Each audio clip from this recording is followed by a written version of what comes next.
यहां सब कह रहे थे महाभारत के युद्ध में कि ये युद्ध कितने दिन में विराम हो जाएगा, कितने दिन में। कौरवों की तरफ से भीष्म पितामह, द्रोण, कृपाचार्य, कर्ण आदि जैसे महाबली थे। तो भीष्म पितामह ने कहा कि मैं 1 महीने में अकेला पूरी सेना का संहार कर दूंगा। बड़ी विशाल सेना थी, 1 महीने में अकेला संहार कर दूंगा। द्रोणाचार्य जी ने कहा कि मैं तो 15 दिन में ही सब सेना का संहार कर दूंगा। अश्वत्थामा ने कहा कि मैं 10 दिन में सब समाप्त कर सकता हूं। कर्ण ने कहा कि मुझे मात्र 6 दिन लगेंगे, मैं सारी सेना को अकेले समाप्त कर दूंगा।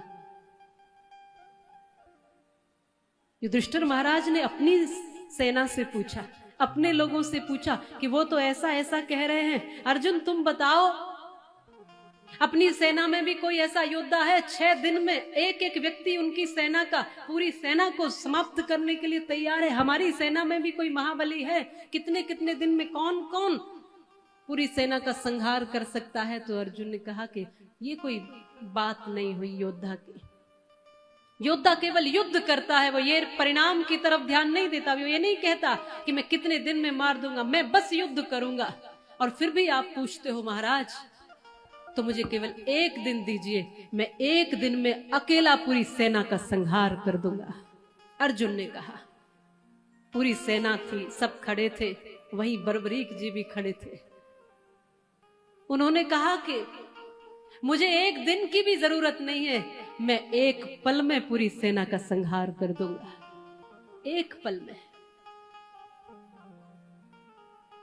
सबको लगा ये तो आश्चर्य की बात है, 1 पल में कैसे सेना का संहार कर देंगे? 3 बाण के धारी कहे जाते हैं बाबा श्याम, जो महाभगवती आदि शक्तियों से उन्हें 3 बाण प्राप्त हुए थे भजन करने के बाद, तप करने के बाद। उन्होंने 1 बाण चलाया, 1 बाण में पूरी की पूरी सेना, उधर की ही नहीं इधर की भी, पूरी की पूरी सेना पर निशाना साध दिया, मात्र 5 पांडव कुछ लोगों को छोड़ करके। 1 बाण में पूरी सेना को निशाना बनाया। कहा ये दूसरा बाण जैसे ही छूटेगा सबका संहार हो जाएगा, बस 1 बाण और छोड़ने की आवश्यकता है। भगवान समझ गए कि ये युद्ध नहीं होगा, ये तो पूरा विनाश हो जाएगा, ये तो सब समाप्त हो जाएगा। उधर का नहीं इधर का भी, बड़े बड़े सब इधर से उधर से सब मारे जाएंगे। भगवान ने शीश का दान मांग लिया। कोई भगवान से कुछ मांगता है, कोई कुछ मांगता है, कोई कुछ मांगता है।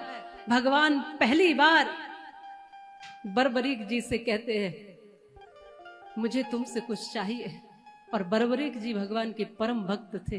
कहा जो मांगो आपको दूंगा। कहा अपना शीश दीजिए, शीश का दान मांग लीजिए।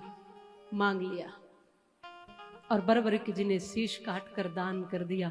आदि शक्तियों ने उस शीश को अमर बना दिया, अमृत तत्व से भरपूर कर दिया। और भगवान ने कहा कोई व्यक्ति मुझे फूल दे देगा, मिठाई चढ़ा देगा, कोई व्यक्ति और सामान्य सामग्री दे देगा, पर तुम एक पहले ऐसे हो जिसने शीश का दान किया है।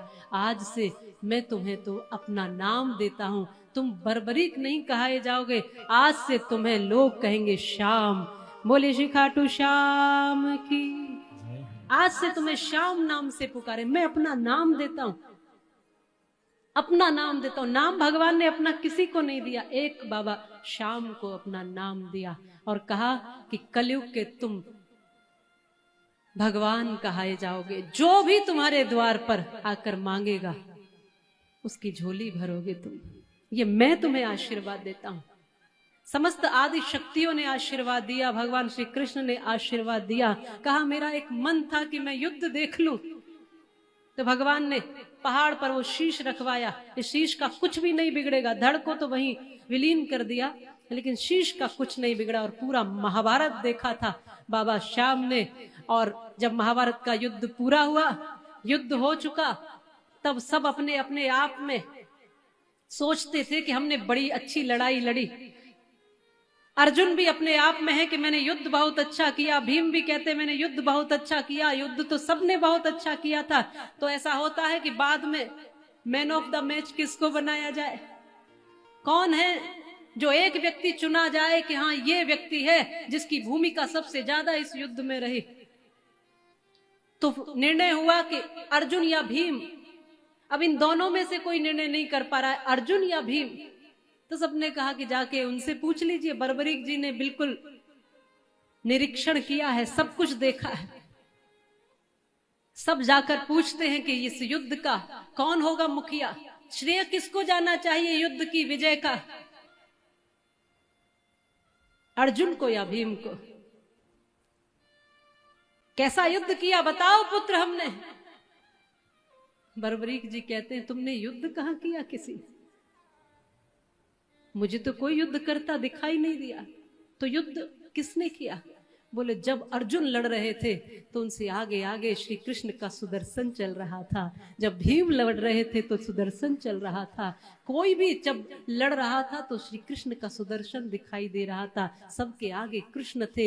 इसलिए याद रखो तुमने किसी ने लड़ाई नहीं लड़ी, तुम्हारी गदा की शक्ति, तुम्हारे धनुष की शक्ति, तुम्हारे बाणों की शक्ति, तुम्हारे अंदर की शक्ति सारी भगवान श्री कृष्ण की है। तुम्हारी युद्ध शक्ति, युद्ध नीति जो कुछ भी था वो एक व्यक्ति ने किया है पूरा। इसलिए जो मुखिया है युद्ध के, जो युद्ध के प्रमुख हैं वो है भगवान श्री कृष्ण।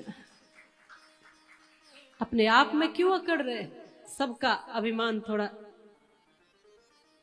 कम हो गया।